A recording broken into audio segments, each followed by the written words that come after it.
Complement of A set, यदि ए के जो एलिमेंट्स हैं उन्हें हम निकाल देते हैं तो जो बचते हैं element you, universal set you के अंदर, उन्हें हम कॉम्प्लीमेंट ऑफ ए के नाम से जानते हैं. If you be the universal set and A A subset of you, then the complement of A is the set of all elements of U which are not the elements of A, and symbolically हम इसे लिखते हैं, इसे प्रकट करते हैं A dash से, और A डैश होता है X such that X belongs to U and X does not belong to A. तो obviously अब हम देखते हैं A डैश क्या होगा. A डैश होगा बच्चों वह हिस्सा सेट का जो कि ए में नहीं हैं, वे एलिमेंट्स जो ए में नहीं हैं. यूनिवर्सल सेट के वो एलिमेंट्स जो ए में नहीं हैं वो है u माइनस ए. हम ऐसे लिख सकते हैं. For example if u is equal to 1 2 3 4 5, a is equal to 1 2 3, तब a डैश क्या होगा. a डैश होगा, आप u के एलिमेंट्स में से a के एलिमेंट्स निकाल दीजिए तो बचते हैं 4 और 5, ये a डैश होगा. इसी तरह आइए देखते हैं a dash complement of a का कॉम्प्लीमेंट क्या होगा, वह होगा a. चलिए कुछ दूसरी प्रॉपर्टीज़ देखते हैं. कॉम्प्लीमेंट ऑफ सेट्स की जो प्रॉपर्टीज़ हैं उन्हें देखते हैं. नंबर 1, कॉम्प्लीमेंट लॉज हैं हमारे पास. क्या है ये नियम? देखिए, A union A dash is equal to U होता है. A और A डैश का जो यूनियन होगा वो U यूनिवर्सल सेट होगा. A intersection A dash is equal to 5, यानी इसमें कोई एलिमेंट नहीं होगा. डी मॉर्गन्स लॉ क्या कहता है? A यूनियन B का जो कॉम्प्लीमेंट होगा वो होता है A dash intersection B dash. इसी तरह से A इंटरसेक्शन B का कॉम्प्लीमेंट होगा A dash union B dash. Law of double complementation कैसे काम करता है? A डैश यानी कॉम्प्लीमेंट ऑफ A का कॉम्प्लीमेंट होगा A. इसके बाद law of empty set and universal set, ये कोई सिंबल नहीं है, ये गलती हुई थी, करेक्शन. चलिए आगे देखते हैं.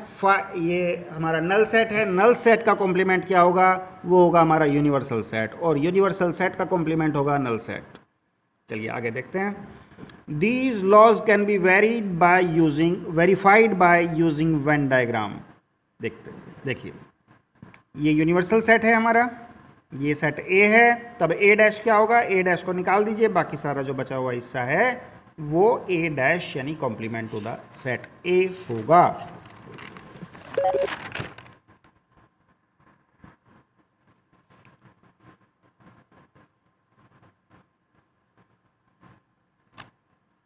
एक्सरसाइज पे आते हैं. देखिए exercise 1.5, let u is equal to 1 2 3 4 5 6 7 8 9, और एक दूसरा सेट दिया गया है A 1 2 3 4, B is equal to 2 4 6 8, C is equal to 3 4 5 6. तो अब हमें फाइंड करना है A डैश क्या होगा.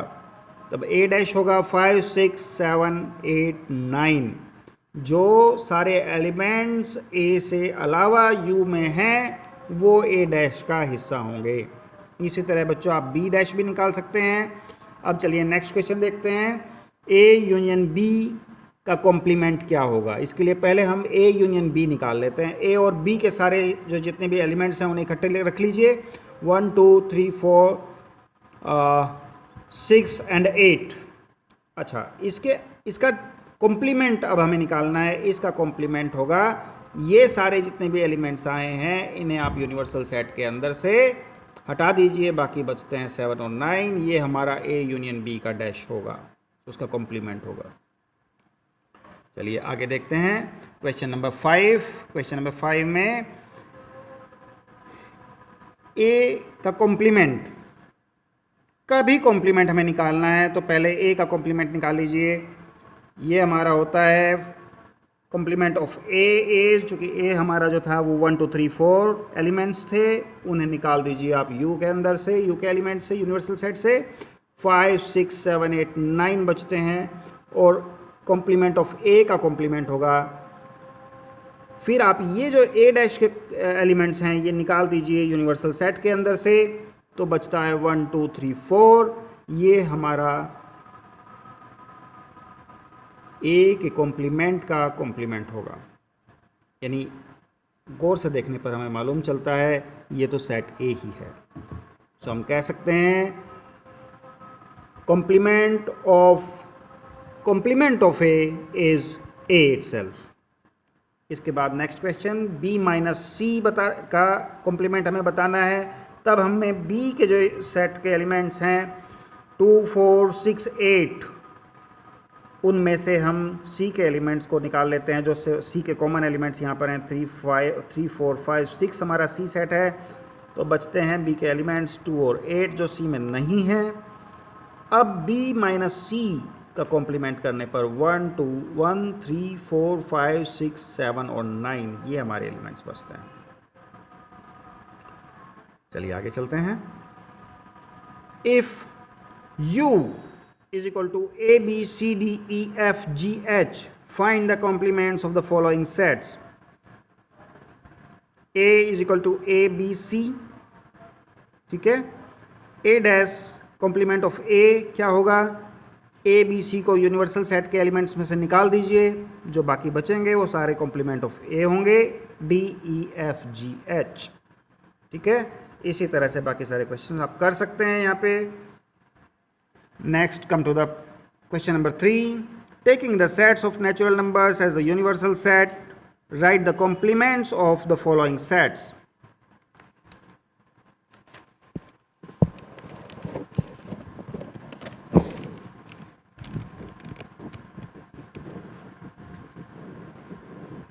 चलिए, A is equal to x such that x is an even natural number. तब आप बताइए ए डैश क्या होगा? निश्चित रूप से ए डैश वो सारे एलिमेंट इसमें होंगे जो इवन नेचुरल नंबर नहीं है, यानी कि ऑड नेचुरल नंबर्स हैं। यहाँ आप देख भी पा रहे होंगे। इसी तरह से कोई क्वेश्चन ले लीजिए, कोई भी 10th क्वेश्चन ले लेते हैं। C is equal to x such that x is greater than equal to 7, यानी वो सारे एलिमेंट जो 7 से ऊपर हैं वो इसमें होंगे, और इसका हमें कॉम्प्लीमेंट निकालना है। तो कॉम्प्लीमेंट होगा इसका, चूँकि हमारे पास यू जो सेट था उसमें 1 से लेके सारे नेचुरल नंबर्स थे, तब बाकी बचते हैं 7 से पीछे के जो नंबर्स हैं 1 2 3 4 5 6। हम लिख सकते हैं x as that x belongs to n and x is smaller than 7। प्यारे बच्चों आगे चलते हैं। देखिए क्वेश्चन नंबर 4। क्वेश्चन नंबर 4 को आप देखते हैं। u इज इक्वल टू 1 2 3 4 5 6 7 8 9 हमें दिया गया है। a is equal to 2 4 6 8, b दिया हुआ है 2 3 5 7। अब हमें वेरीफाई करना है। a यूनियन b का कॉम्प्लीमेंट होगा a के कॉम्प्लीमेंट का इंटरसेक्शन करेंगे हम जब b के कॉम्प्लीमेंट से, तो उसके इंटरसेक्शन के बराबर ही आएगा। चलिए देखते हैं ऐसे कैसे होगा। a यूनियन b हमें पहले निकालना है। a यूनियन b, a और b के जो कॉमन एलिमेंट्स हैं वो यहाँ पे निकाल लेते हैं।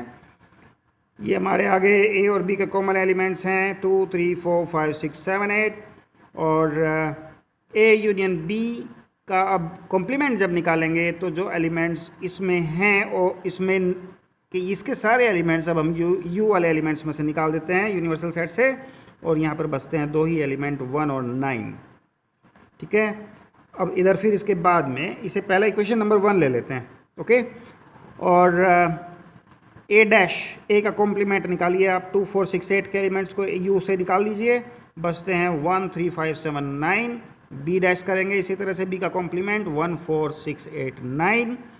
और प्यारे बच्चों यहाँ पर हमें a dash intersection b dash क्या मिलता है? 2 एलिमेंट कॉमन हैं, तो इन्हें हम अलग लिख लेते हैं। ये हमारा a dash intersection b dash है। तो 1 और 2 से हमें पता चलता है a union b dash is equal to a dash intersection b dash is equal to 1 and 9। Next question प्यारे बच्चों, क्वेश्चन नंबर 5 है हमारा, draw appropriate Venn diagram for each of the following, A union B dash. तो A हमारा ये set है, B ये है, और ए यूनियन बी हमारा दोनों का ये इकट्ठा जो सेट है ये पूरा ये है। इसका इंटरसेक्शन जो बाकी हिस्सा हमारा यूनियन और यूनिवर्सल सेट का है वो इसमें आएगा। ठीक इसी तरह हम निकाल सकते हैं ए डैश। ए डैश क्या होगा, इसे छोड़कर बाकी सारा जितना भी यूनिवर्सल सेट का हिस्सा है वो ए डैश होगा। और बी डैश क्या होगा, बी से को छोड़कर सारा हिस्सा जो है यूनिवर्सल सेट का वो इसमें आएगा। अब उनका इंटरसेक्शन क्या होगा बच्चों, उसका इंटरसेक्शन होगा कि ए और बी के सारे एलिमेंट को निकाल लीजिए, बाकी बचते हैं। तो इस तरह से प्रूव हो जाता है ए यूनियन बी का कॉम्प्लीमेंट होता है ए डैश इंटरसेक्शन बी डैश के बराबर। चलिए इसे देखते हैं। ए इंटरसेक्शन बी का कॉम्प्लीमेंट हमें निकालना है। तो बच्चों ए तो ये है, बी दूसरा सेट है, इनका इंटरसेक्शन ये बीच वाला हिस्सा देख रहे हैं आप, और उसके बाद में इनका ये वाला हिस्सा जो हमारा आया इसे छोड़ दीजिए, तो बाकी सारा बचता है वो ए इंटरसेक्शन बी का कॉम्प्लीमेंट होगा। ठीक है, इसी तरह से ए डैश निकालेंगे। ए डैश है इसके बाहर वाला जो हिस्सा है वो सारा का सारा ए डैश है, और बी डैश क्या है, बी डैश इसके बाहर वाला हिस्सा सारा बी डैश है, और उनका यूनियन जो है वो ये पूरा आ जाएगा ए इंटरसेक्शन बी वाले पार्ट को छोड़कर बाकी सारा जो पार्ट है वो ए डैश यूनियन बी डैश होगा।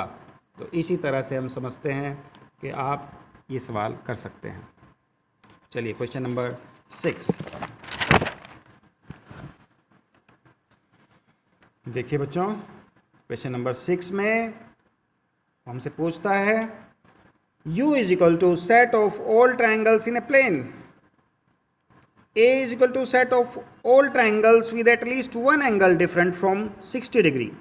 तब what is A dash? A dash क्या होगा? जब हमें पता है कि A है, A सेट के अंदर वो सारे ट्रायंगल आएंगे जिसमें कम से कम एक एंगल जो है वो 60 डिग्री से अलग हो। तो A डैश में वो सारे ट्रायंगल आएंगे बेटे जिसमें के कोई भी एंगल किसी भी ट्रायंगल में 60 डिग्री से अलावा हो ही नहीं। तब A dash is a set of all triangles with all angles 60 degree, set of all equilateral triangles ये होगा। इसके बाद क्वेश्चन नंबर 7 देखते हैं। fill in the blanks to each of the following a true statement। अब आपको ये fill in the blank यहाँ पे भरना है कि ट्रू स्टेटमेंट हो जाए ए यूनियन ए डैश। बताइए क्या होगा, ए यूनियन ए डैश। ए में आप जोड़ लेंगे, ए के जो एलिमेंट्स हैं उनके साथ रख लेंगे ए डैश के एलिमेंट्स, तो सारे ही एलिमेंट्स हो गए बच्चों जो यूनिवर्सल सेट के अंदर हैं। इसी तरह से आप नल सेट का इंटरसेक्शन देखेंगे। सबसे पहले तो नल सेट फाई डैश क्या होगा, फाई डैश होगा बेटा यू यानी यूनिवर्सल सेट। और यूनिवर्सल सेट का जो इंटरसेक्शन है, कॉमन पार्ट है ए के साथ, वो क्या है, ए स्वयं ही है। तो फाई डैश इंटरसेक्शन ए बराबर ए होगा। इसी तरह से ए इंटरसेक्शन कॉम्प्लीमेंट ऑफ ए। तब कॉम्प्लीमेंट ऑफ ए तो हमें मालूम ही है बच्चों क्या होता है, ये सारे एलिमेंट वे हैं जो ए में नहीं हैं। तो ए वाले एलिमेंट और ए वाले ए में नहीं है, वे सारे एलिमेंट कॉमन कुछ भी नहीं होगा। तो ये फाई हमारा आंसर आ गया। अब U dash is equal to होता है फाई, यानी वे एलिमेंट जो यू में नहीं है। तो यू के अंदर वे एलिमेंट जो यू में नहीं है, तो फाई कोई भी नहीं है ऐसा एलिमेंट। यू डैश फाई का इंटरसेक्शन जब हम करते हैं ए के साथ, तो यहाँ पर हमारा आंसर आता है फाई। ये एक्सरसाइज इस तरह हमारी कंप्लीट हो जाती है बच्चों। और अब हम देखते हैं नेक्स्ट एक्सरसाइज जो कि बहुत बहुत आसान है। चलिए, practical problems on union and intersection of two sets. देखिए यहाँ पर आपने एन से समझिए नंबर ऑफ एलिमेंट्स, ठीक है। Number of elements of A union B is equal to number of elements in A plus number of elements in B. लेकिन ये कब होगा? If A intersection B is equal to 5, यानी ए और B में कोई कॉमन एलिमेंट नहीं होना चाहिए। ऐसी स्थिति में तभी हम कह सकेंगे number of elements in A union B is equal to number of elements in A plus number of elements in B. Okay, जहां ए और बी दो फाइनाइट सेट्स हैं कि उनके अंदर नंबर ऑफ एलिमेंट्स फाइनाइट हैं। चलिए इसे हम जनरलाइज कर लेते हैं। इन जनरल मीन्स यदि ए इंटरसेक्शन बी 5 नहीं है तो if A and B are finite sets, तब number of elements in A union B is equal to number of elements in A plus number of elements in B minus number of elements in A intersection B. ये हमारी main यहाँ पे formula निकल के आता है, जिससे पूरी एक्सरसाइज आप सारे सवाल इसी से करेंगे।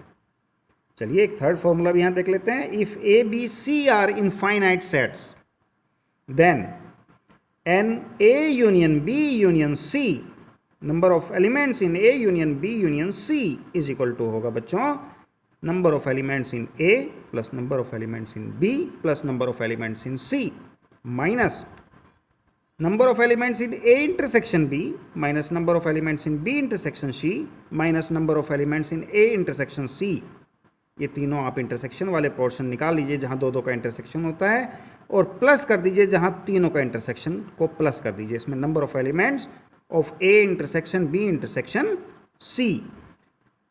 ये हमारे फॉर्मूला हैं जो अगली पूरी एक्सरसाइज में विशेष रूप से ये वाला हमारे काम आने वाला है। चलिए देखते हैं किस तरह से होगा। मैं यहाँ आपको सिर्फ 2 क्वेश्चन समझाने वाला हूँ और उसके बाद में पूरी एक्सरसाइज आप खुद कर पाएंगे। देखिए कितना सरल है। See my dear students, question number 1, exercise 1.6। इफ x and y are two sets such that x number of elements in x is equal to 17, number of elements in y is equal to 23 and number of elements in x union y is equal to 38, तब हमें find करना है number of elements in x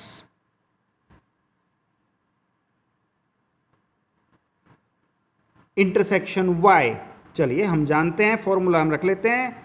n number of elements in A union B is equal to number of elements in A plus number of elements in B minus number of elements in A intersection B.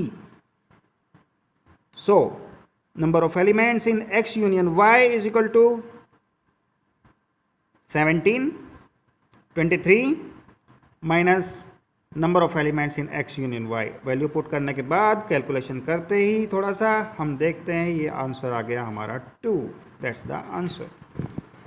2, 3, 4, 5 सभी questions इसी तरह के हैं। अब आप next question ले लीजिए। है ये भी बहुत सिंपल, लेकिन आप इसे देख लीजिए। In a group of 70 people 37 like coffee, 52 like tea and each person like at least one of the 2 drinks. Okay, यानी ऐसा कोई व्यक्ति नहीं है जो दोनों में से कोई भी ना पीता हो। How many people like both coffee and T. तब हमें पता है, देख रहे हैं हम यहाँ पे number of elements in the set of persons peoples who drink coffee and tea, C union T. तो हमें 70 दिया हुआ है। Number of peoples who drink coffee 37, number of people who drink tea 52, number of people who drink